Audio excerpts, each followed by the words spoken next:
Halo, halo, halo. Halo. Kembali lagi di ruang ngobrol, ngobrolin komik lokal. Ini juga bisa kalian beli di Kuratoru. 85.000. Vero dan Hilen. Harusnya Hero dan Hero dan villain ya, tapi Villain. ya Tapi ya main katanya di situ lah. main kartunya di situ karena ceritanya juga nanti kejadiannya begitu. Gitu. Nah, ini karyanya Zip Zip. Kamu kenal? Ya kenal Oke. dari Efek Rumah Manga ya. Oh, Efek Rumah Mangga. Oke. Nah, secara produk menurutku shonen sekali. Shonen sekali dan Kemudian tapi mungkin apa ya, agak lebih ke ada bumbu dramanya juga sih. ada filosofikalnya Ada juga. filosofikalnya Iya, juga. bukan shonen yang pertarungan dan kemudian dahsyat gitu, enggak. Meskipun dibuka dengan hal seperti itu. Nah, tetap dahsyat sih. Tetap Pertama dahsyat. sih. Tapi kemudian secara perjalanan itu bukan cerita tentang itu, bukan petualangan shonen itu bukan. Oke, gimana Han? Tentang ini cukup tebal, aku suka one shot yang Tebel-tebel. tebal begini. Oke, cuman sayangnya spine-nya nggak ada judulnya. Gitu. Kalau misalnya ada judul kecil gitu kan, maksudnya Paling nggak autor judul. betul itu. Dan ya belakangnya juga kurang hiasan lah. Tapi ya udah gitu. Nah, oke, gimana Han? Vero and Hilen? Sebenarnya ini kalau kita bahas langsung ke dalam ya, ini kan cerita tentang ya intinya posisi si siapa yang bisa jadi hero dan jadi villain itu tertukar gitu, bisa dibilang begitulah. Dalam hal ini di sini Raja Iblis ya. Ya. Kalau untuk tema fantasi lumayan cukup apa ya sebutnya?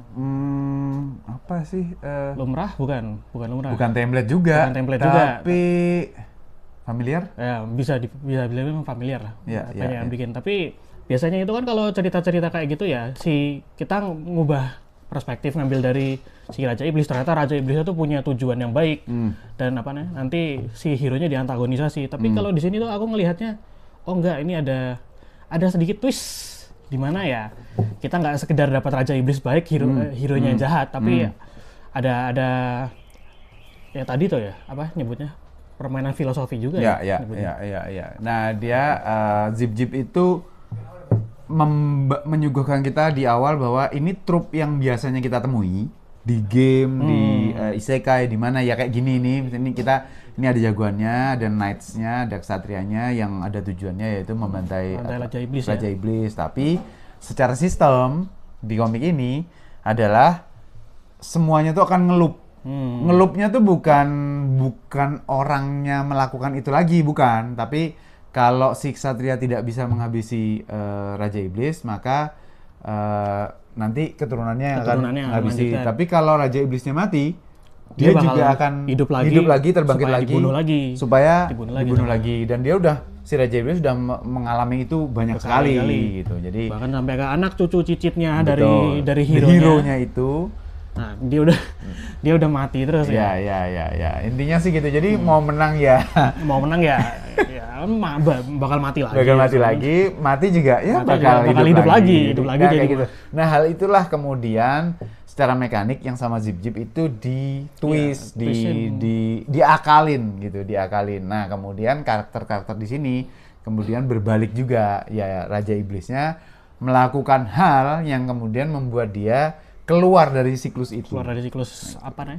Ya siklus sebagai Raja Iblis lah. Betul, yang harus mati itu tadi. Itu sebenarnya. Ini kalau main game-game zaman dulu eranya tahun 90-an ya kayak gini. Ada game 8-bit yang begitu kita menang tamat lawan boss terakhir ya kita ngulang dari awal tapi stage-nya agak diubah dikit. Kayak gitu lah ibaratnya kayak gitu. Jadi sangat familiar keadaannya buatku ya gitu. Secara art kalau secara art sih nggak perlu ditanya sih, emang bagus.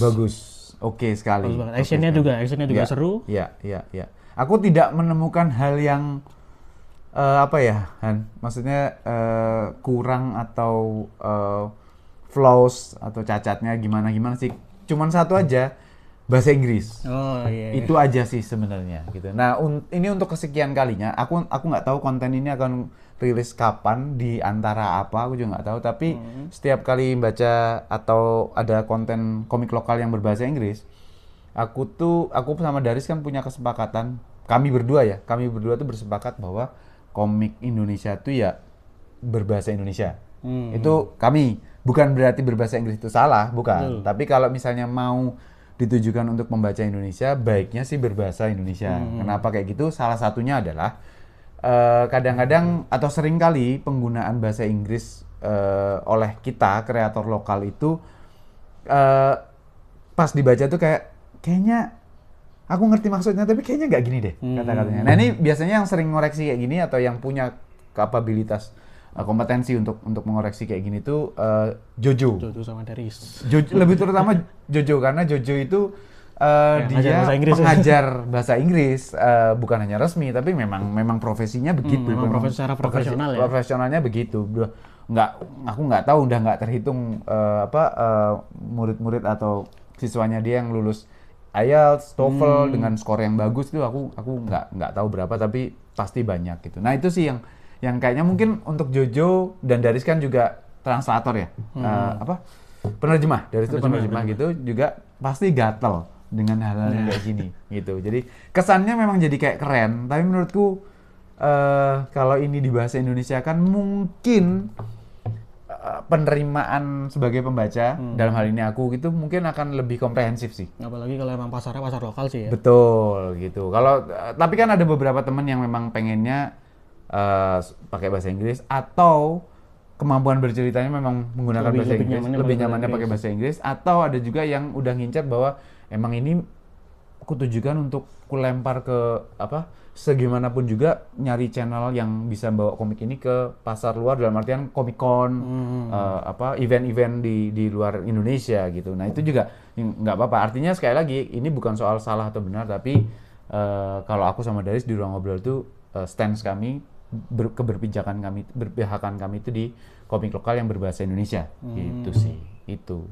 Dan di momen kali ini di Kita Take ini udah resmi kayak Bandits of Batavia akan dirilis di Alex Media kalau nggak salah, berbahasa Indonesia, tadinya kan bahasa Inggris gitu. Nah itu aku senang sih, hal-hal kayak gitu tuh aku senang gitu sih. Oke, apa lagi Han? Selain itu, soal ceritanya nggak yang sekompleks itu, tapi memang karena memang loop juga ya. Jadi kan kita di bawah udah tahu plot awalnya sedini mungkin ya. Ya. Dan pada akhirnya ketika dikasih twist di akhir itu, oh dia ternyata memang arah dari autornya tuh mau ke sini gitu loh. Jadi nggak kayak yang jegleng banget, nggak kayak yang terlalu anjlok banget. Jadi ya kalau untuk dibaca secara flow-nya tuh masih enak gitu loh. Iya. Dan tiba-tiba komik seperti ini tuh sama seperti shonen-shonen lainnya tuh dibaca beberapa kali itu masih enak. Menurutku sih kayak gitu. Oke, aku seneng dengan komik tebalnya segini, kira-kira 3 chapter ya. Mungkin 3 kali 24 halaman. Mungkin ya. Enggak, lebih tebal lagi. Lebih tebal, 4 mungkin. Tapi aku kayaknya nggak sampai 5. Nggak nyampe 5. Mungkin 4 chapter. Tapi di sini pembagian chapternya juga nggak banyak sih. Nggak banyak kayaknya. Lumayan tadi kayaknya ada sampai 5 apa 4. 5 ya? Kalau 5 ya. Tapi ada beberapa yang pendek juga kan soalnya. Nggak melulu 24 mungkin ya. Ya tergantung babakannya aja lah. Oh iya bener nih, 5 ya. Nih. Oke, itu aja teman-teman. Untuk Vero and Helene, sikat aja di marketplace-nya Kuratoru, 85.000, worth it untuk dimiliki dan dibaca. Thank you, sampai ketemu lagi di obrolan komik lokal berikutnya. Bye.